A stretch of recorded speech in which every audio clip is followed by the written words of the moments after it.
Mathematics का topic Michaelis Menten equation.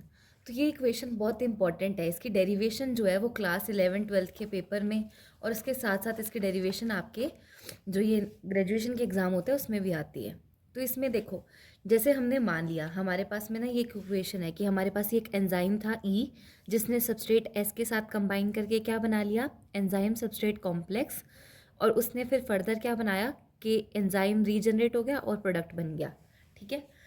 तो यहाँ पर एक स्टेडी स्टेट अजम्पशन करती है। किसी भी डेरिवेशन के लिए हमें कुछ लेट करना पड़ता है या कुछ एज्यूम करना पड़ता है। तो यहाँ जो अजम्पशन है उसको बोलते हैं स्टेडी स्टेट अजम्पशन। वो क्या बोलती है कि जैसे मान लो यहाँ पर एंजाइम और सबस्ट्रेट कंबाइन कर कर आपका एंजाइम सबस्ट्रेट कॉम्प्लेक्स बना रहे हैं, और यहाँ पे आपका एंजाइम सबस्ट्रेट कॉम्प्लेक्स ब्रेक करके क्या बना रहा है, एंजाइम और प्रोडक्ट बना रहा है। तो एक तरफ तो आपके एंजाइम और सबस्ट्रेट से आपका एंजाइम सबस्ट्रेट कॉम्प्लेक्स बन रहा है और एक तरफ आपका एंजाइम सबस्ट्रेट जो है वो टूट रहा है। ये पूरी रिएक्शन साथ में हो रही है। तो ये स्टेडी स्टेट अजम्पशन ये एज्यूम करती है कि जो एंजाइम सबस्ट्रेट कॉम्प्लेक्स का फॉर्मेशन का रेट है वो एंजाइम सबस्ट्रेट कॉम्प्लेक्स के डिसोसिएशन के रेट के बराबर है। यानी कि rate of formation is equals to rate of dissociation. तो अब देखो, किसी भी चीज़ का रेट क्या होता है, के यानी कि constant into concentration of reactant. ये हमने रेट लॉ इक्वेशन में पढ़ा है। तो इस इक्वेशन का अगर हम रेट ऑफ फॉर्मेशन निकालेंगे यानी कि rate of formation of E S complex, तो वो कितना होगा। अब देखो, ई एस इस रिएक्शन में बन रहा है ई प्लस एस से ई एस, और इसका कांस्टेंट क्या है, के वन। तो इसका जो हम रेट निकालेंगे वो होगा कांस्टेंट के one into concentration of reactant. अब यहाँ पे रिएक्टेंट क्या है, एंजाइम भी है सबस्ट्रेट भी है। तो K one into concentration of enzyme into concentration of substrate. अगर अब हम इसी रिएक्शन के अंदर इसका रेट ऑफ डिसोसिएशन निकालते हैं तो वो कैसे होगा, आपका जो एंजाइम और सबस्ट्रेट है वो कंबाइन करके ई एस बना रहे हैं और ई एस से आपका ई प्लस भी बना रहा है। देखो, अब आपका एंजाइम सबस्ट्रेट टूट रहा है ना, तो वो दो रिएक्शन हो सकती है। हो सकता है कि ये रिवर्सिबल रिएक्शन में टूटकर एंजाइम प्लस सबस्ट्रेट ही वापस बना ले जिसका कांस्टेंट के माइनस वन है, या फिर हो सकता है ये एंजाइम प्लस प्रोडक्ट बना ले जिसका कांस्टेंट के टू है। तो रेट ऑफ डिसोसिएशन कितना होगा, पहले हम हमारी इस रिएक्शन का रेट ऑफ डिसोसिएशन निकालते हैं। तो के minus one into concentration of reactant या सबस्ट्रेट। अब आप शायद गलती से यहाँ पर ई इंटू एस ले लें वापस से, लेकिन हमें ध्यान रखना है कि हम इस रिएक्शन में ई एस के टूटने की बात कर रहे हैं। तो हम इस रिएक्शन को रिवर्स फॉर्म में देख रहे हैं, और जब हम रिवर्स फॉर्म में देखेंगे तो हमारा सबस्ट्रेट क्या होगा, ई एस, क्योंकि टूट कौन रहा है, ई एस। तो के minus one into E S plus K two into E S. यहाँ पर भी वही हो रहा है कि हमारा ई एस जो एंजाइम सबस्ट्रेट कॉम्प्लेक्स है वो टूट रहा है, तो वो सबस्ट्रेट हुआ। तो रेट ऑफ फॉर्मेशन को अगर हम रेट ऑफ डिसोसिएशन के बराबर करते हैं तो ये कैसे होगा कि के रेट ऑफ फॉर्मेशन क्या आया था, ये K one into E into S is equals to rate of dissociation कितना है, K minus one into E S plus K two into E S. अब देखो, अब हमें ये चीज़ पता है कि जो हमारा टोटल एंजाइम है वो free enzyme plus enzyme bound to substrate है। ठीक है, यानी कि अगर आप टोटल एंजाइम निकालो ई टी, तो वो क्या होगा, ई प्लस ई एस, यानी कि free enzyme plus enzyme which is bound to substrate. तो इसमें से अगर हम फ्री एंजाइम का फॉर्मूला निकालेंगे तो वो कितना हो जाएगा, टोटल में से जब हम बाउंड एंजाइम को माइनस करेंगे तो हमारे पास में फ्री एंजाइम आ जाएगा। आपकी जो ये फ्री एंजाइम की वैल्यू आई है हम इसे इस इक्वेशन में पुट करेंगे, इक्वेशन नंबर 1 में। तो के वन इंटू ई की जगह अब हम पुट कर देंगे E T minus E S into S is equals to K minus one into E S plus K two into E S. ठीक है, अब देखो इसके अंदर ये के वन पहले ई टी से मल्टीप्लाई होगा फिर एस से, तो K one into E T into S minus K one into E S into S is equals to E S इन दोनों में कॉमन आ जाएगा, अंदर बचेगा K minus one plus K two. अब देखो, अब इसमें से हम के वन को कॉमन ले लेंगे तो हमारे पास में बचेगा ई T into S minus E S into S, इधर बचेगा ई एस इंटू के minus one plus K to. ठीक है, अब हम इस के वन को हमारा जो कॉमन आया है इसको हम इस इक्वेशन के डिवाइड पे लगा देंगे। क्यों, क्योंकि हमें एक तरह के टर्म्स को एक साथ रखना है। तो हमारे पास रिजल्टेंट इक्वेशन आएगी ये। अब हमारी जो ये रिजल्टेंट इक्वेशन है ना, इसके अंदर इस पार्ट को बोलते हैं माइकलिस कांस्टेंट के एम। इसकी वैल्यू होती है K minus one plus K two divide by K one. हमने ये देख लिया कि कैसे E T into S minus E S into S is equals to E S into ये इक्वेशन क्या हो गई, के एम माइकलिस कांस्टेंट, जिसकी वैल्यू ये है। तो ये इक्वेशन को हम यहाँ लिखेंगे कि E T into S minus E S into S is equals to E S into K M. अब हमारे पास में इक्वेशन आ गई। अब हमें इस इक्वेशन में से ये वाला पार्ट निकालने के लिए हम क्या करेंगे, दोनों तरफ इसी पार्ट को ऐड कर देंगे। तो जब हम ई एस इंटू एस को ऐड करेंगे तो यहाँ पर negative E S into E S plus E S into E S क्या हो जाएगा, कैंसिल हो जाएगा, और यहाँ आ जाएगा E S into K M plus E S into S.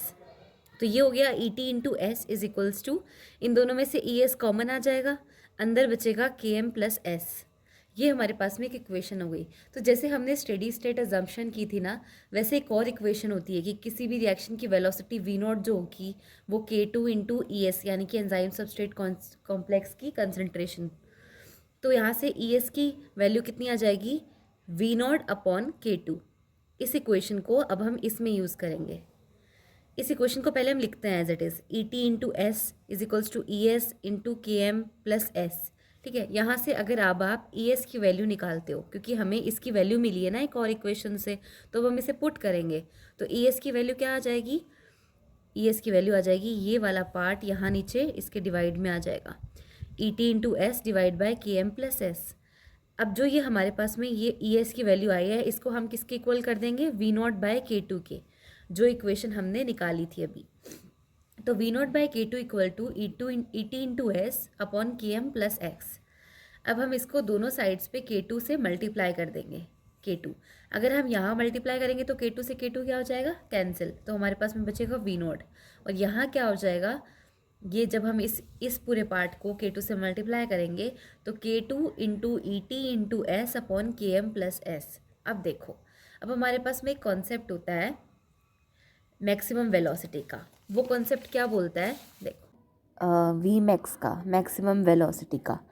तो मैक्सिमम वेलोसिटी जो है वो तब होती है जब हमारे पास में नो फ्री एंजाइम लेफ्ट, जब हमारे पास में बिल्कुल भी फ्री एंजाइम नहीं बचता है, तब जो हमारी वेलोसिटी होती है उसको बोलते हैं वी मैक्स। तो देखो, हमारा टोटल एंजाइम क्या होता है, free enzyme plus enzyme bound to substrate. अगर हमारा ये फ्री एंजाइम बचा ही नहीं है तो हमारा टोटल एंजाइम क्या हो जाएगा, एंजाइम बाउंड टू सबस्ट्रेट। अभी पीछे हमने एक जगह देखा था, अगर मैं आपको रिमाइंड करवाऊँ तो, ये कि जो वेलोसिटी होती है वी नॉट दैट इज़ के टू इंटू ई एस, है ना, ये आपने देखा था यहाँ पे। तो मैं ऐसे लिख सकती हूँ कि जो वेलोसिटी होती है वो के टू इंटू ई एस होती है। ठीक है, अगर हमें वी मैक्स निकालना है यानी मैक्सिमम वेलोसिटी निकालनी है तो मैं क्या लिखूँगी कि V max is equals to K two into, क्या मैं ई एस को ई टी लिख सकती हूँ, क्योंकि हमने देखा है कि मैक्सिमम वेलोसिटी की कंडीशन में फ्री एंजाइम बचता नहीं है, तो फ्री एंजाइम नहीं होगा तो टोटल एंजाइम ई एस के बराबर हो जाएगा। तो वी मैक्स क्या हो जाएगा, के टू इंटू टोटल एंजाइम। तो अभी जो हमने लास्ट अपनी देखी थी इक्वेशन, वो क्या थी कि V naught is equals to V max, ये थी हमारे पास में, ये इक्वेशन थी। इसको हम एक बार लिख लेते हैं। ये हमारे पास में थी V naught is equals to K two into E T into S divided by K M plus S. ये हमारी लास्ट इक्वेशन थी। तो देखो, क्या हम K two into E T को वी मैक्स लिख सकते हैं, क्योंकि हमारी वी मैक्स की वैल्यू K two into E T है। तो इस तरह से हमारी वी नॉट की वैल्यू आ जाएगी V max into S upon K M plus S. ठीक है, अब देखो, हमने जो इतनी अजम्पशंस की है तो उसमें एक चीज़ ऐड ऑन है कि वी नॉट क्या होता है, वी मैक्स बाई टू होता है। V naught is equals to V max by two. अगर हम इस वी नॉट को यहाँ पुट करते हैं तो हमारे पास में क्या आएगा, V max upon two is equals to, इसकी वैल्यू कितनी है, V max into S upon K M plus S. क्या मैं इससे कैंसिल कर सकती हूँ वी मैक्स से वी मैक्स, तो हमारे पास में बचेगा K M plus substrate concentration is equals to two times of substrate concentration. इसको सॉल्व करके मैं के एम की वैल्यू निकाल सकती हूँ, वो हो जाएगी two times of S minus S is equals to S. तो यानी हमारी माइकलिस मेंटन इक्वेशन का लास्ट रिजल्ट क्या आया कि के एम की वैल्यू एस है। ठीक है, अब इसको हम कैसे समझ सकते हैं, इसको हम ऐसे समझ सकते हैं, देखो, अगर के एम ज़्यादा है, मतलब कि आपके पास के एम की वैल्यू ज़्यादा है, इसका क्या मतलब हुआ, के एम ज़्यादा होने का मतलब हुआ कि के एम ज़्यादा है, मतलब एस पी क्या होगा, ज़्यादा, क्योंकि हमने देखा है कि के एम एस के बराबर होता है। अगर एस ज़्यादा है मतलब कि उस एंजाइम को क्या चाहिए, सबस्ट्रेट ज़्यादा चाहिए काम करने के लिए, यानी कि उसकी एफिनिटी क्या है, लो है, लो सबस्ट्रेट एफिनिटी। ठीक है, वहीं अगर किसी एंजाइम का Km कम है यानी कि उसकी S कम है, मतलब उसको कम सबस्ट्रेट चाहिए एक्शन करने के लिए, यानी कि उसकी एफिनिटी क्या है, हाई है, हाई सबस्ट्रेट एफिनिटी। ठीक है, इसका एक एग्जांपल है ग्लूकोकाइनेज और हेक्सोकाइनेज। तो जो हेक्सोकाइनेज होता है ना वो इस कैटेगरी से बिलोंग करता है, उसका Km कम होता है तो उसकी सबस्ट्रेट के लिए एफिनिटी ज़्यादा होती है, जबकि ग्लूकोकाइनेज इस कैटेगरी से बिलोंग करता है, उसका Km ज़्यादा होता है और उसकी एफिनिटी कम होती है। तो ये हेक्सोकाइनेज इस कैटेगरी से है, ग्लूकोकाइनेज इस कैटेगरी से है। ये दोनों के दोनों जो है वो आइसो एंजाइम है, इनका सेम फंक्शन है, फ़र्क है बस सबस्ट्रेट के प्रति इनकी एफिनिटी में। तो इस तरह से हम माइकलिस मेंटन इक्वेशन को यूज़ करके ये पता कर सकते हैं कि कौन सा एंजाइम की सबस्ट्रेट के लिए एफिनिटी कम है, कौन से एंजाइम की एफिनिटी ज़्यादा है। तो इस एग्जाम्पल को याद रखने का एक तरीका है कि आप इसे ऐसे याद रख सकते हैं कि H से हेक्सोकाइनेज, H से हाई एफिनिटी, एफिनिटी ज़्यादा है मतलब सबस्ट्रेट कम चाहिए, सबस्ट्रेट कम चाहिए मतलब Km कम चाहिए, तो इसका अपोजिट हो जाएगा। तो ये हो गई हमारी माइकलिस मेंटन इक्वेशन। और अगर आपको ये वीडियो पसंद आई हो तो आप इस वीडियो को लाइक करें, शेयर करें और चैनल को भी लाइक, शेयर और सब्सक्राइब करें।